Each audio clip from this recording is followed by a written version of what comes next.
Hello everyone, friends, I am your beloved Dilip Kumar. I greet you, you are the light of our hope. If you haven't subscribed to the YouTube channel, please subscribe, like, comment and share our YouTube channel with all your friends.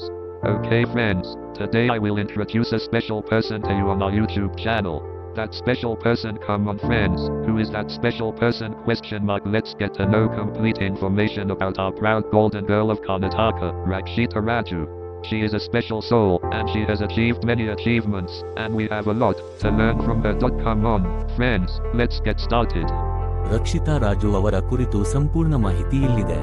ನಮ್ಮ ಕರ್ನಾಟಕದ ಹೆಮ್ಮೆಯ ಪುತ್ರಿ ರಕ್ಷಿತಾ ರಾಜು ಅವರು ಚಿಕ್ಕಮಗಳೂರು ಜಿಲ್ಲೆಯ ಬಾಳೂರು ಸಮೀಪದ ಗುಡ್ನಹಳ್ಳಿಯವರು. ಅವರು 2001 ಜನವರಿ 15ರಂದು ಜನಿಸಿದರು. ಹುಟ್ಟಿನಿಂದಲೇ ದೃಷ್ಟಿ ದೋಷವನ್ನು ಹೊಂದಿದ್ದ ರಕ್ಷಿತಾ ಅವರು ತಮ್ಮ ಬಲವಾದ ಇಚ್ಛಾಶಕ್ತಿಯಿಂದ ಕ್ರೀಡಾ ಕ್ಷೇತ್ರದಲ್ಲಿ ಉನ್ನತ ಸಾಧನೆಗಳನ್ನು ಮಾಡಿದ್ದಾರೆ. ಬಾಲ್ಯ ಮತ್ತು ಬೆಳವಣಿಗೆ. ರಕ್ಷಿತಾ ರಾಜು ಅವರು ಚಿಕ್ಕ ವಯಸ್ಸಿನಲ್ಲೇ ಕಷ್ಟಗಳನ್ನು ಅನುಭವಿಸಿದರು. ಅವರಿಗೆ ಕೇವಲ 2 ವರ್ಷ ವಯಸ್ಸಾಗಿದ್ದಾಗ ತಾಯಿ ಮತ್ತು 10ನೇ ವಯಸ್ಸಿನಲ್ಲಿ ತಂದೆಯನ್ನು ಕಳೆದುಕೊಂಡರು.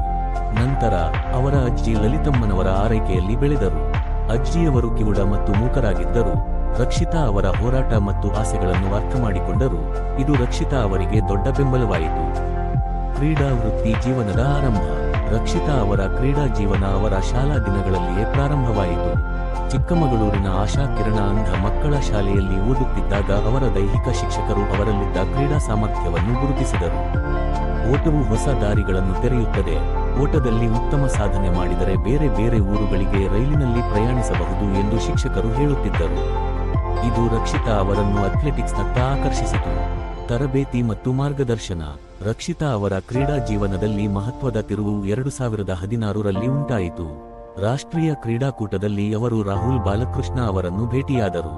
ರಾಹುಲ್ ಅವರು ಮಧ್ಯಮ ದೂರದ ಓಟಗಾರರಾಗಿದ್ದು, ಗಾಯದಿಂದ ಚೇತರಿಸಿಕೊಳ್ಳುತ್ತಿದ್ದಾಗ ಪ್ಯಾರಾಲಿಂಪಿಕ್ ಸಮಿತಿಯನ್ನು ಸೇರಿದ್ದರು.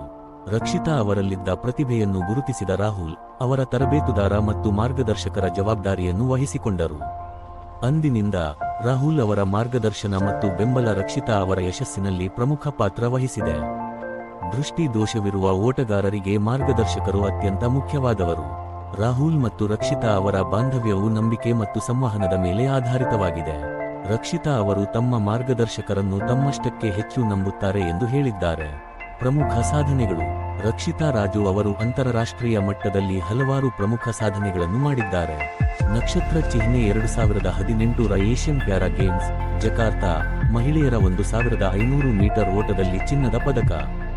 ನಕ್ಷತ್ರ ಚಿಹ್ನೆ 2019ರ ವಿಶ್ವ para athletics junior championship, Switzerland, ಮಹಿಳೆಯರ 1500 ಮೀಟರ್ ಮತ್ತು 800 ಮೀಟರ್ ಓಟದಲ್ಲಿ ಚಿನ್ನದ ಪದಕ. ನಕ್ಷತ್ರ ಚಿಹ್ನೆ 2021ರ 19ನೇ ರಾಷ್ಟ್ರೀಯ ಪ್ಯಾರಾ ಅಥ್ಲೆಟಿಕ್ಸ್ ಚಾಂಪಿಯನ್ಶಿಪ್, ಬೆಂಗಳೂರು, ಮಹಿಳೆಯರ 400 ಮೀಟರ್ ಮತ್ತು 1500 ಮೀಟರ್ ಓಟದಲ್ಲಿ ಚಿನ್ನದ ಪದಕ. ನಕ್ಷತ್ರ ಚಿಹ್ನೆ 2022ರ 20ನೇ ರಾಷ್ಟ್ರೀಯ ಪ್ಯಾರಾ ಅಥ್ಲೆಟಿಕ್ಸ್ ಚಾಂಪಿಯನ್ಶಿಪ್, ಒಡಿಶಾ, ಮಹಿಳೆಯರ 200 ಮೀಟರ್, 400 ಮೀಟರ್ ಮತ್ತು 1500 ಮೀಟರ್ ಓಟದಲ್ಲಿ ಚಿನ್ನದ ಪದಕ. ನಕ್ಷತ್ರ ಚಿಹ್ನೆ 2023ರ ವಿಶ್ವ ಪ್ಯಾರಾ ಅಥ್ಲೆಟಿಕ್ಸ್ ಚಾಂಪಿಯನ್ಶಿಪ್, ಪ್ಯಾರಿಸ್, ಮಹಿಳೆಯರ 1500 ಮೀಟರ್ ಓಟದಲ್ಲಿ 5ನೇ ಸ್ಥಾನ. ನಕ್ಷತ್ರ ಚಿಹ್ನೆ 2023ರ 5ನೇ Indian open para athletics championship, ಮಹಿಳೆಯರ 1500 ಮೀಟರ್ ಓಟದಲ್ಲಿ ಬೆಳ್ಳಿ ಪದಕ. ನಕ್ಷತ್ರ ಚಿಹ್ನೆ 2023ರ ರಾಷ್ಟ್ರೀಯ ಪ್ಯಾರಾ ಅಥ್ಲೆಟಿಕ್ಸ್ ಚಾಂಪಿಯನ್ಶಿಪ್, ಮಹಿಳೆಯರ 400 ಮೀಟರ್ ಮತ್ತು 1500 ಮೀಟರ್ ಓಟದಲ್ಲಿ ಚಿನ್ನದ ಪದಕ. ನಕ್ಷತ್ರ ಚಿಹ್ನೆ 2023ರ ಶಾರ್ಜಾ ಅಂತಾರಾಷ್ಟ್ರೀಯ ಓಪನ್ ಪ್ಯಾರಾ ಅಥ್ಲೆಟಿಕ್ಸ್ ಮೀಟಿಂಗ್, ಮಹಿಳೆಯರ 1500 ಮೀಟರ್ ಓಟದಲ್ಲಿ ಬೆಳ್ಳಿ ಪದಕ. ನಕ್ಷತ್ರ ಚಿಹ್ನೆ 2021ರ ವಿಶ್ವ para athletics grand Prix, Dubai, ಮಹಿಳೆಯರ 1500 ಮೀಟರ್ ಓಟದಲ್ಲಿ ಕಂಚಿನ ಪದಕ. ನಕ್ಷತ್ರ ಚಿಹ್ನೆ 2022ರ ಹ್ಯಾಂಗ್ಝೌ ಏಷ್ಯನ್ ಪ್ಯಾರಾ ಗೇಮ್ಸ್, ಮಹಿಳೆಯರ 1500 ಮೀಟರ್ T11 ವಿಭಾಗದಲ್ಲಿ ಚಿನ್ನದ ಪದಕ, 5 ನಿಮಿಷ 21.45 ಸೆಕೆಂಡುಗಳಲ್ಲಿ ಗುರಿ ಮುಟ್ಟಿದರು. ಪ್ಯಾರಿಸ್ ಪ್ಯಾರಾಲಿಂಪಿಕ್ಸ್ 2024. ರಕ್ಷಿತಾ ರಾಜು ಅವರು 2024ರ ಪ್ಯಾರಿಸ್ ಪ್ಯಾರಾಲಿಂಪಿಕ್ಸ್ನಲ್ಲಿ ಭಾರತವನ್ನು ಪ್ರತಿನಿಧಿಸಿದರು. ಅವರು ಮಹಿಳೆಯರ 1500 ಮೀಟರ್ T11 ವಿಭಾಗದಲ್ಲಿ ಸ್ಪರ್ಧಿಸಿದ ಮೊದಲ ಭಾರತೀಯ ಮಹಿಳಾ ಅಥ್ಲೀಟ್ ಎಂಬ ಹೆಗ್ಗಳಿಕೆಗೆ ಪಾತ್ರರಾದರು. ಪ್ರಧಾನಮಂತ್ರಿಗಳ ಅಭಿನಂದನೆ. 2023ರ ಹ್ಯಾಂಗ್ಝೌ ಏಷ್ಯನ್ ಪ್ಯಾರಾ ಗೇಮ್ಸ್ನಲ್ಲಿ ಚಿನ್ನದ ಪದಕ ಗೆದ್ದಿದ್ದಕ್ಕಾಗಿ ಪ್ರಧಾನಮಂತ್ರಿ ನರೇಂದ್ರ ಮೋದಿ ಅವರು ರಕ್ಷಿತಾ ರಾಜು ಅವರನ್ನು ಅಭಿನಂದಿಸಿದ್ದರು.